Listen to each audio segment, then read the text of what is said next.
jijjiiramus siif jijjiiramuu kan dide jireenyi kan sitti ulfaate Waaqayyo gooftaan sii dhufa. Waaqayyo gooftaan sii dhufa. Waaqayyo abbaan siif dhufa.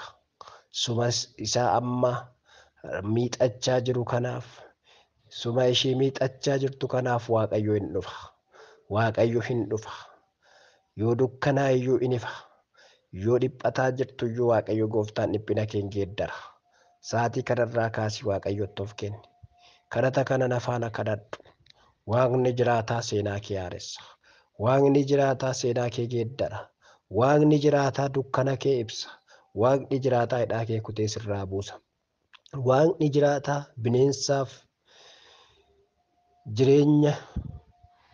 bineensa jireenya kee nyaatu, bineensaaf humna jireenya kee irratti ramadame Waaqayyo gooftaan hafuura hamaa kana sirraa cabsa. Hafuura si boochisuu kana sirraa cabsa. Hafuura si gaddisiisee amma yeroo kanatti lubbuu kee irratti akka murteessitu akka gootu kan si godhu Waaqayyo sirraa rukuta. Bineensa si ari'atu kana Waaqayyo in ajjeesa. Looraa laabaa daanaa maandaara labaadiyaa. Yaa abbaa sin kadhadha. Yaa Waaqayyo sin kadhadha. Nama kana kan qabu si duwwaa qofa. Siif si qofa. Yaa Waaqayyo namni nama qaqqabuu hin danda'u. Hafuurri kee in arga. Obboloota dhiphataa jiran, obboloota gaddaa jiran, ammallee maaltu nu baasa kan jedhan. Oorraa baajaa labaadiyaas. Maaltu nu baasa? Yaa Waaqayyo kan jedhanii dhiphatan. Baay'ee isaanii obboloota Waaqayyo golorummaa keessatti dhiphatan, golorummaa keessatti boo'an. Yaa Waaqayyo gooftaa maccaa wanti isaanii wal qabachuu fi didee, wanti isaanii dhimmi isaanii yaa Waaqayyo gooftaa harkaa burjaaja'ee kan jiru, burjaaja'ummaa keessa kan jiraniif hin kadhadha. Yaa Waaqayyo gooftaa maccaa laasaan doorraa labadii foora laba saantara labadii boora lebejene mediyaas. Nan kadhadha maqaa gooftaa Yesuus Kiristoos nama Naazreetiin burjaaja'ummaa adda addaa keessatti qabamanii kan jiran. Cubbuuf yakka yaa Waaqayyo gooftaa Yesuus Kiristoos kan jireenya isaanii irratti lakkaa'u. Yaa Waaqayyo gooftaa maccaa ofii isaanii kan jibban, jireenya isaanii kan jibban, amantii isaanii kan jibban, abdii kan kutataniif si kadhadha yaa Waaqayyo gooftaa maccaa. Dhiilaadhaana maandoosaa kaatipoora laba jeniyaas. Roba dala para lava sendo vele lebe gladi komara lava sivore lebe gadias. Jireenyi isaanii kan qoramu, gaa'illi isaanii kan qoramu, hafuurri isaanii kan qoramutu as keessa jiru yaa Waaqayyo nan si kadhadha. Yaa Waaqayyo gooftaa Yoosef wajjin waan jirtuuf Yoosef hin milkaa'e. Yoosef wajjin waan jirtuuf qorama mo'ate, qorumsa mo'ate. Yaa Waaqayyo gooftaa maccaa simboo yaa Waaqayyo gooftaa in argate farra tolaadhaan in ilaalame. Farra tolaadhaan akka ilaalamaniif mana jiran keessatti simboo argatanii farra tolaadhaan akka ilaalamaniif wanti isaan hojjetan akka isaaniif wal qixxaatuufan si kadhadha. Paalaadaanaa maasaan torree lebediyaas. Nama tokkoof Waaqayyo jireenya isaa hojii isaa wal qixxeessa. Simboo laataa fi limii argatta. Simboo kanaan duran arganne argatta. Limii kanaan duran arganne argatta. Haleluuyaa. Haleluuyaa. In argatta simboo. In argatta. In argatta ila ulfina. In argatta wanta hojjettu hunduu wal siif qixxaata. Maqaa Waaqayyoo bara baraan haa eebbifamu. Mee sagalee sana mee ilaalla. Ituma kadhannaa xumuraan kadhadhaa sinin eebbisaa hunda keessanuu kadhannaa deebi'ee kan itti kadhadhu ta'a. Sagalee Waaqayyoo iddoo nama dubbisetti Yoosef mana Pheexifaaraa keessatti galee yeroo hojjetutti wanti inni hojjetu hundinuu isaaf wal qixxaate jedha. Farra tolaadhaan in ilaalame jedha. Yoosefiif egaa achitti Waaqayyo gooftaan manuma goluma hormaa keessatti mana mootii keessatti Waaqayyo gooftaan akka inni farra tolaadhaan ilaalamu, akka inni miidhagu, akka inni simboo argatu Waaqayyumatu godhe. Lafa rakkinaaf lafa gidiraa lafa qoramaa baay'ee keessa darbee dhufee gaafa mana Phiixifaaraa irratti Waaqayyo sulxaana kennuuf, gaafa Waaqayyo mana mootii sana keessatti isa kabajuu barbaadu qorumsi amma dhumaatti isarratti ta'e. Qoramaa jirtaa? Mana ormaa keessa teessee qoramaa jirtaa? Haala mijatee haala mijanne keessatti teessee Waaqayyoon eeggachaa jirtaa? Waaqayyoon sodaachaa jirtaa? Waaqayyoof bakka laachaa jirtaa? Waaqayyo gooftaan maccaa wanti ati gootu, wanti ati hojjettu akka wal siif qixxaatu godha. Maqaan Waaqayyoo bara baraan haa eebbifamu. Yoosefii wajjin egaa Waaqayyo waan jiruuf, Waaqayyo Yoosef wajjin waan ta'eef, wanti inni hojjetu hundumtu wal qixxaateef jedha. Maqaan Waaqayyoo bara baraan haa eebbifamu. Siif wal qixxaata. Naaf wal qixxaata. Maqaan Waaqayyoo bara baraan haa eebbifamu. Kanaaf yeroon qabu karaarra jira. Yeroo gabaabduu kanatti ergaa gabaabduu isinii dabarsuun barbaada. Na dhaggeeffadha. Maqaan Waaqayyoo bara baraan haa eebbifamu. Yoosef egaa seenaa Yoosef beektu, qoramuusaas beektu, eebbifamuusaas beektu. Haa ta'uutii Waaqayyo garaagarummaadhaan nama jiraachisa.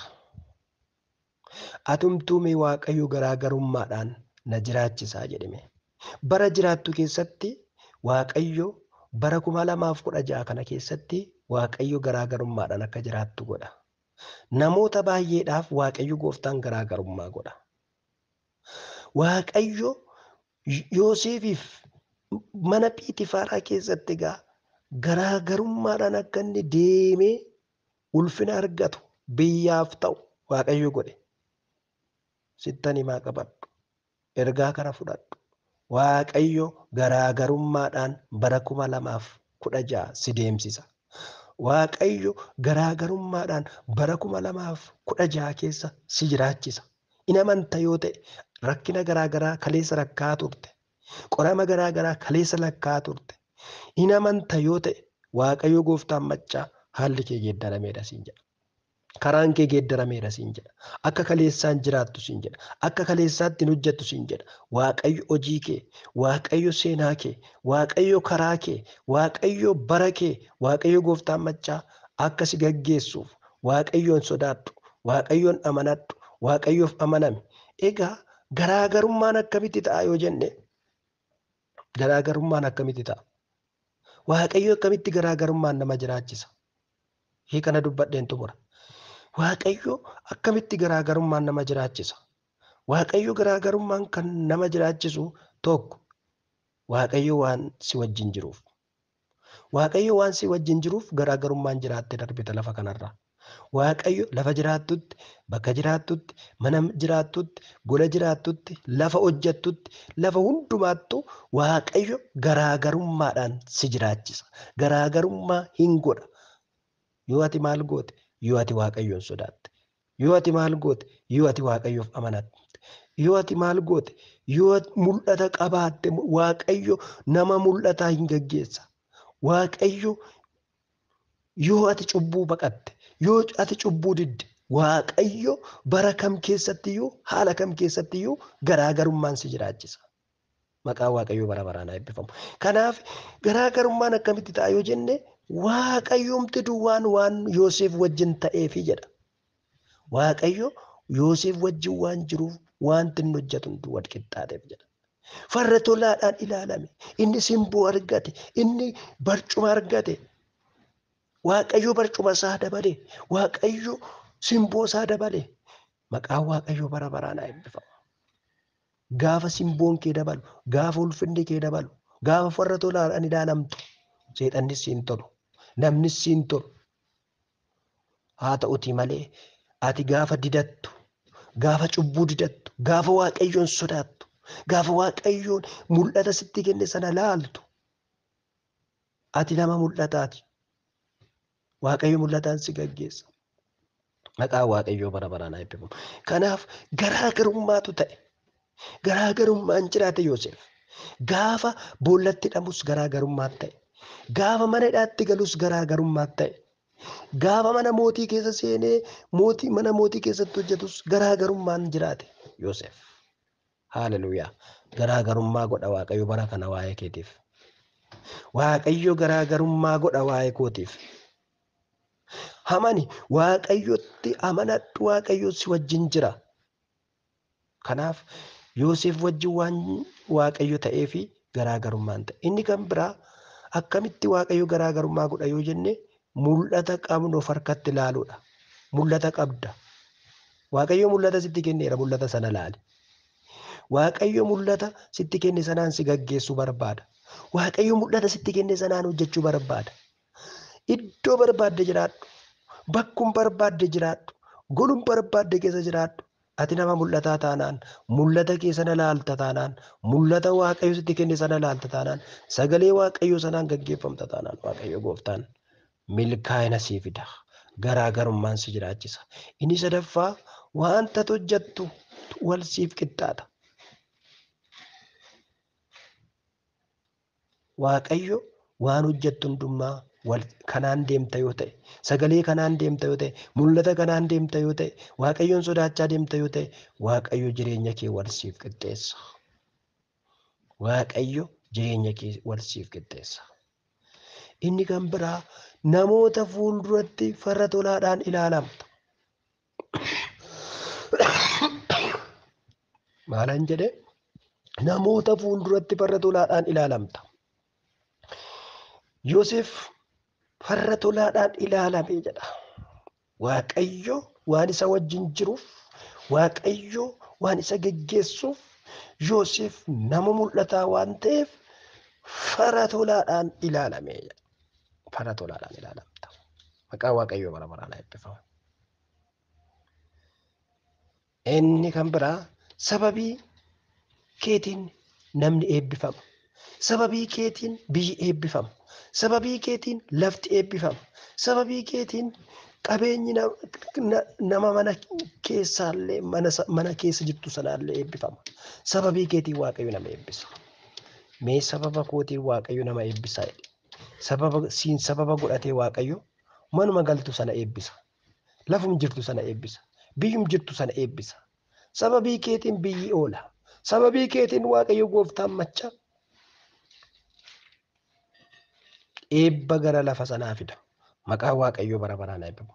Sababa Yoosef Waaqayyoon gaggeessuuf, sababa Waaqayyo Yoosef wajjin ta'ee fi manni Phiixifaaraa qabeenyi isaa hunduu in eebbifame jedha. In eebbifama. Sababa keetiin namni in eebbifama. Sababa keetiin biyyi in eebbifama.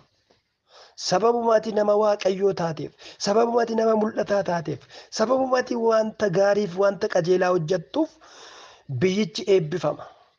Lafichi eebbifama, naannichi eebbifama. Haaleluyyaa. Haaleluyyaa. Yesus Kiristoos bara baraan gooftaadha. Kanaaf Waaqayyo akkasii eebbisu barbaadda. Waaqayyo biyya akka eebbisu barbaadda. Tokko. Amanamummaa qabaadhu. 2. Waaqayyoon sodaadhu. 3. Mul'ata dheeraa qabaadhu. Mul'ata asii miti kan kee. Mul'ata dheeraa Waaqayyo siif qaba. Mul'ata dheeraa keessa kee kaa'e Waaqayyo. Abjuu dheeraa keessa kaa'e Waaqayyo. Inni xumuraa cubbuurraa fagaadhu. Cubbuudhaa didi. Cubbuu hin jedhe. Yoosef maal jedhe? Hin barbaadu jedheen. Ati manaa mootii dhuftee qabnaan wayyaa isaatti baafatee hin jedhee jedha cubbuu. Hin didee jedha cubbuu. Haaleluyyaa. Maqaan Waaqayyoo bara baraan haa eebbifamu. Hin didda yoo ta'e, cubbuu didda yoo ta'e hin eebbifamta. Hin jetta cubbuu yoo ta'e. Haaleluyyaa. Yesus Kiristoos bara baraan jiraata. Kanaaf Waaqayyo garaagarummaan si jiraachisa. Garaagarummaan kan inni si jiraachisuu fi Waaqayyo waan si wajjin jiruuf garaagarummaan jiraatta. Mul'ata waan qabduuf garaagarummaan jiraatta. Wanta hojjettu hundumaa Waaqayyo wal siif qixxeessa. Farra tolaadhaan in ilaalamta. Sababii keetiin namni biyyi lafti in eebbifama. Itti gaafatamummaan in argatta. Waaqayyo itti gaafatamaa si godha. Waaqayyo lafa jirtutti itti gaafatamummaa akka argattu si godha. Maqaan Waaqayyoo bara baraan haa eebbifamu. Haleluuyaa. Haleluuyaa. Haleluuyaa. Los Angeles Dura Labadias. Bara baraan ulfinni kan kee haa ta'u. Bara baraan guddinni kan kee haa ta'u. Bara baraan yaa Waaqayyo maqaan kee haa jajamu. Namoota meeqatu Waaqayyo si eeggachaa jira. Namoota meeqatu siin yaa Waaqayyo gooftaa sodaachaa jira. Namoota meeqatu yaa Waaqayyo gooftaa Yesuus Kiristoos sodaa kee keessa deddeebi'aa jira. Baay'een warri si sodaatan eebbifamaniiru. Baay'een warri si eeggatan hiikamaniiru. Har'a maqaa Yesuus Kiristoosiin hiikoon jireenyaa. Hiikoon yaa Waaqayyo dubbii keetii tokko tokko isaaniitiif haa kennamu. Yaa Waaqayyo gooftaa akkasumaan sagalee dhageenyee ganna doon taane. Sagaleen kun yaa Waaqayyo ija kuma ija dhibba keessa keenyatti akka buusuuf. Farra tolaadhaan akka ilaalamaniif maarraa laadaa kaatoorraa laadii pooraa laabaa saandaraa labadiyaas. በጌታ በኢየሱስ ክርስቶስ ስም nan kadhadha yaa Waaqayyo, sin kadhadha yaa Waaqayyo, guyyaa kana booddee, yeroo kana booddee, sa'aatii kana booddee namni tokko garaagarummaadhaan akka jiraatu. Yaa Waaqayyo garaagarummaan jireenya isaa keessatti, garaagarummaan hojii isaa keessatti, garaagarummaan waan godhu hundumaa keessatti, waan gootu hundumaa keessatti akka ishee argatu, akka isaan argatu, tokko tokkoo keenya akka argatu. Barri 2016 kun Waaqayyo gooftaa machaa. Baratti garaagarummaan jiraannu nuuf haa ta'u. Diina keenyaaf diina keenya gidduutti yaa Waaqayyo isa nu nyaatuuf, yaa Waaqayyo isa nu balleessuuf, yaa Waaqayyo halkaniif guyyaatti yaalu gidduutti garaagarummaan haa ta'u. Garaagarummaan haa ta'u. Waaqni garaagarummaa godha. Waaqni garaagarummaa godha. Siif diina kee gidduutti Waaqayyo waaqni garaagarummaan godha siin jedha. Lorra laba sembrole vi pra laba dina magalaarias roba jeti kapo sakladias. In dhageessa hin fudhatta yoo ta'e Waaqayyo garaagarummaa godheessi jiraachisa. Garaagarummaa godheessi galcha. Garaagarummaa godheet fuula kee duraa diina kee hari'a. Lora labadii poosanga labadiyaas. Rakkachaa kan jirtan, bo'aa kan jirtan, gaddaa kan jirtan, caba keessa kan jirtan Waaqayyo gooftaan machaa garaagarummaa godheessi waldhaana. Garaagarummaa godheessi jabeessa. Garaagarummaa godheessi dabarsa. Garaagarummaa godheessi kaasa. Haleluuyaa. Garaagarummaatu ta'e. Daani'eel nama kadhataa Waaqayyoon kadhatu. Daani'eel nama Waaqayyoon barbaadu. Garuu hubatti guuranii akka inni baduuf, akka inni nyaatamuuf boolla leencaatti gaafa darbatan garaagarummaatu ta'e. Garaagarummaatu ta'e. Waaqayyo Daani'eelin oolchee warra immoo isarratti uba guuraniif warra isa darbatan akka isaan nyaataman godhe. Akka isaan dhuman godhe. Waaqayyo gooftaan machaa diina kee xab godha. Waaqayyo gooftaan machaa diina kee xab godheetu siin immoo garaagarummaan si oolcha. Du'a keessaa si oolcha. Nyaatamuu si oolcha. Du'uu si oolcha. Baduu si oolcha. Cabuu si oolcha Waaqayyo. Haalleluuyaa. Lora laba saantoora lebe gaadiyaas. Mee atumtuu haalleluuyaa jedhime. Waaqayyo gooftaan machaa garaagarummaan na oolcha jedhime. Garaagarummaan na faana ta'a jedhime. Garaagarummaadhaan Waaqayyo bara kana na gaggeessa jedhime. Barri kun siif bara garaagarummaan jiraachuuti. Ergaa kana duwwaa qabadhu. Garaagarummaan jiraatta Waaqa manatta yoo ta'e. Waaqaaf jiraatta yoo ta'e. Waaqa waamaa jirta dhugaadhaan Waaqayyoon duukaa buuta yoo ta'e. Waaqayyo garaagarummaa godheessi jiraachisa bara kana. Barri kun kan keeti. Barri kun kan nama Waaqayyooti. Kan nama Waaqa sodaatuuti. Kan nama Waaqayyooti. Barri kun kan nama Waaqayyooti. Haleluuyaa. Lorra daba santorre lebedine meklara labagala balala labara labara labadias. Elabora labadina monda xeklidi glorias. Ila abbaasin kadhadha maqaa Yesuusin tokko tokko isaaniitiif garaagarummaan haa ta'u. Humna dhibee rukuteera. Humna yaaddoo rukuteera. humna jawwee bofaa maqaa gooftaa Yesuus Kiristoosiin kan waraaname haa ta'u. Humni jawwee bofaa maqaa gooftaa Yesuusiin kan murame haa ta'u. Tokko tokko isaanii irratti ramadamee kan jiru. Lubbuu isaanii hafuura isaanii kan dhiphisu. Yaada isaanii sammuu isaanii kan dhiphisu. Laga gamaa laga yaa Waaqayyo gooftaa fagoo irraa dhiyoo irraa kan itti ramadame. Ergaa dukkanaa ergaa du'aa cabseera. Ergama seexanaa ergama jawwee bofaa dingata butuuf dingata ajjeesuuf kan bahe. Balaata isaatiin butachuuf kan bahe maqaa Yesuusiin qabeera. Dhiiga olicha nama Naazreet Yesuusiin qabeera. Magaandoo kootopora laadiikaboora labasandara labadiyaas. Ila namoota 19 Waaqayyo gooftaan ilaati battaluma diinni butachuuf kan itti qophaa'e. Jawwicha boficha Waaqayyo gooftaan sirraa waraana. Laabadoodee gilaadiyaas. Boo'icha imimmaan kan ija isaanii keessa namu waan imimmaan jire ija isaanii keessa namuuf kan hin beekne kan boo'an kan gaddan kan dhiphatan namoota 19 Waaqayyo gooftaan machaa ergaa du'aa irraa cabseera. Ergaa du'aa irraa cabseera. Boo'ichaan qabee kan ajjeesuuf kan itti ramadame.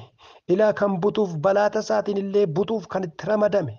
Ilaa kan dhukkubsachaa jiran namoota kana Waaqayyo gooftaan na fayyiseedha. በኢየሱስ ክርስቶስ ስም አፈየን። በኢየሱስ ክርስቶስ ስም አይከመን። በኢየሱስ ክርስቶስ ስም አፈየን። በኢየሱስ ክርስቶስ ስም አይዶኮ ፖርዳካል ዲ ፕሪቭላዲ ካሳካታ ፖራ ዲ ብሌሪያስ ጎፍታ ሲያገለቱ ዋቀ በረበራ ሲፋ ገለቱ ሞቲ ውልፍና ሲፋ ገለቱ lafa jiranitti bakka jiranitti bilisaa ba'an kan jireenyi isaanii qabame kan hafuurri isaanii qabame kan sammuu isaanii qabame kan mana hidhaatti galan yaa Waaqi mana hidhaa keessa kan jiran maqaa gooftaa Yesuusiin hiikaman. Phexrosin hidhamee mana hidhaatti galfamee ituu inni taa'aa jiru Waaqayyo hafuura isaatiin hiikee hin baase. Akkuma jedhame Waaqayyo gooftaa machaa hafuurri kee lafa isaan jiran mana isaan jiran hidhaa isaan jiran keessaa hiikee isaan haa baasu. Maqaa Yesuusiin kadhata kanaan hiikeera. Maqaa Yesuusiin sagalee kanaan hiikeera. Mardaa gaalaa badaanaa magaadiyaa. Orra laba santoore debe jedhe beeglaara laba gaadiyaa. Abbaa bara baraa siifaa galatu. Waaqa bara baraa siifaa galatu. Mootii waaqaaf lafaa ulfinni siifaa ta'u. Karaa kee Waaqayyo bilisummaan jira. Karaa kee birmadummaan jira. Karaa kee fayyuun jira. Karaa kee hiikamuun jira. Karaa kee darbuun jira. Karaa kee jireenyi jira. Yaa Waaqayyo siifaa galatu. Ela bora laba dana mando roba dika pora sanda ralaba jini meglarias e providividias Waaqayyo gooftaan machaa lafa eebba keetti si buta. Namoota 91 ilaati namoota qoraman namoota oliif gadi hamaa turan namoota jireenyi isaanii burjaaje namoota keessi isaanii lubbuun isaanii hafuurri isaanii boqonnaa dhabe Waaqayyo gooftaan machaa lafa eebba isaanitti nan buta naan jedha. Lafa eebba isaanitti lafa kakuu isaanitti nan buta. Kakuu isaanii lakkaa kan dhufan har'ammoo kan harki isaanii duwwaa ta'e jireenyi isaanii duwwaa ta'e kiisiin isaanii duwwaa ta'e hojiin isaanii duwwaa ta'e ani lafa eebba isaanitti nan buta. Waan harkaan qabachiisa naan jedha Waaqayyo. Eebba harkaan si qabachiisa Waaqayyo. Nagaa harkaan si qabachiisa Waaqayyo. Orra labadana barana barana barana magaadiyaa. Nagaa argatta nagaa fudhatta Waaqayyo na biraa siin jedha. Nagaa argatta nagaa fudhatta siin jedha Waaqayyo. Orra laba jine meekraana magaadiyaas. Bara baraan ulfinni siif haa ta'u. Bara baraan kabajni siif haa ta'u. Waaqa bara baraa maqaan kee ulfaatu. Dukkanni hamaan biyya keenyarraa lafa keenyarraa haa cabu. Naannoo keenyarraa haa cabu. Mandaraa keenyarraa haa cabu. Karaa keenyarraa haa cabu. Lubbuu keenyarraa haa cabu. Adeemsa keenyarraa haa cabu. Sammuu keenyarraa haa cabu. Orraa baadaamaa gaantoo koopooraa labaa gaadiyaa. Inni ajjeesuuf bahe. Jawween qilleensarra bahe. Jawween fagootti dhiyootti yaa Waaqayyo liqimsuudhaaf bahe. Jiraa liqimsuuf kan bahe. Maqaa gooftaa Yesuusiin dhala namaa liqimsuuf kan bahe. Dhiiga namaa dhuguuf kan bahe. Balleessuuf ajjeesuuf qaluuf kan bahe. Maqaa gooftaa Yesuus Kiristoosiin kan qabame haa ta'u. Eendoo kiraalaa baagaadiyaa. Dhuma isaa yaa Waaqayyo gooftaa machaa ilaati jireenya keenyaan waan arginuuf badiisaa waan arginuuf yaa Waaqayyo gooftaa nuti hin bannu ijoolleen kee nuti hin liqimfamnu nuti hin nyaatamnu kufaatii diina keenyaa garuu argina. Yaa Waaqayyo mo'amuu diina keenyaan argina. Maqaan kee haa ulfaatu. Maqaan kee haa ulfaatu. Tokkoon tokkoon obbolootaan koo dhukkubsatan fayyisi. Fayyinaan ajaja. Lafa isin dhukkuburra harka keessan kaawwadhaa. Bakka isin dhukkuburra harka keessan kaawwadhaa. Iddoo isin dhukkubu Waaqayyotti agarsiifadhaa. Isin calluma jedhaa. Waaqayyo immoo amma lafa dhibee keessanii tuqa. Waaqayyo immoo dhibee keessan sinirraa harcaasa. Amaneen kadhadhaa. Lafum jirtutti lafa dhibee kee harka keetiin tuqiiti. Xaragiiti. Waaqayyo na fayyisaa jedhe. Waaqayyoon fayyisa. Waan biraa foormulaa biraa hin qabu. Waaqayyo si fayyisa. Waaqayyo si fayyisa. Amani. Waaqayyoon si fayyisa. Xaragi lafa dhibee keessana. Waaqayyoon hin fayyisa. Waaqayyoon na fayyisa jedhe. Eldoo korolaa bagaadiyaa. Lafa dhibee keessana haxaa'i. Haxaa'i. Waaqni dhibee ati amma baachaa rakkachaa yeroo dheeraa faana dhiphachaa turte Waaqayyo sirraa xaa'a. Sirraa kaasa. Madoo kee sirraa gogsa. Dhiitoo kee sirraa gogsa. Waaqayyo gooftaan kalee kee Waaqayyo gooftaan sii qulqulleessa. Ilaa garaacha kee sii qulqulleessa. Hafuurri gooftaa ilaati gara kee hin dhufa. Hafuurri gooftaa gara kee dhufu kun ilaati jireenya kee lamma dhibee sirraa fuudhee, gadda sirraa fuudhee, dhiphina sirraa fuudhee, waan ittiin rakkattu sirraa fuudhee darba. Hamani irra kaawwadhu xaragi. Maqaa gooftaa Yesuus Kiristoosiin ilaatii barootaaf guyyoota keessatti dhiphisaa kan ture, cinqaa kan ture irraa xarageera dhiiga Hoolicha nama Naazreetiin. Ilaa isheenis amantee, ilaa obboleessi koos amanee, ilaa obboloonni koo tokko tokkoon isaanii amananii ofirraa xaragu. Yommuu isaan amananii kana godhanitti harki kee Waaqayyo gooftaa hojjechuu haa jalqabu. Xaraguu haa jalqabu. Fayyisuu haa jalqabu. Geeddaruu haa jalqabu. Tuquu haa jalqabu. Los paaralaadiina moontalaaleelebelelebediyaas. Vreentakoo maaraalabaa jeni makraavaalabadiyaas. Fayyaa maqaa gooftaa Yesuun. Fayyaa maqaa gooftaa Yesuun. Fayyaa maqaa gooftaa Yesuun. Fayyaa maqaa gooftaa Yesuusin. Fayyaa maqaa gooftaa Yesuun. Fayyaa maqaa gooftaa Yesuus Kiristoosiin. Eelaa baadana magaadiyaa. Fayyina gonkaan si kadhadha yaa Waaqayyo. Gonkisanii haa fayyan. Dhibee tokkorraa dhibee tokko miti. Yaa Waaqayyo gooftaa dhibee tokkorraa fooyya'u miti. Gonkisanii maqaa gooftaa Yesuun dhibee kamirra ayyuu bilisaa ba'an. Kamirra waa'ee kaman. Kamirra ayyuu haa fayyan. Kamirra ayyuu bilisa ba'an. Lordaa galaba gaadiyaas. Veeledi dibi gilara laba gaandoo. Poordaa galaba diipeelele bejeniyaas. Dhibee keessa kan dhaabu, cubbuu keessa kan dhaabu, rakkina keessa kan dhaabu amma maqaa gooftaa Yesuun irraa dhaheera.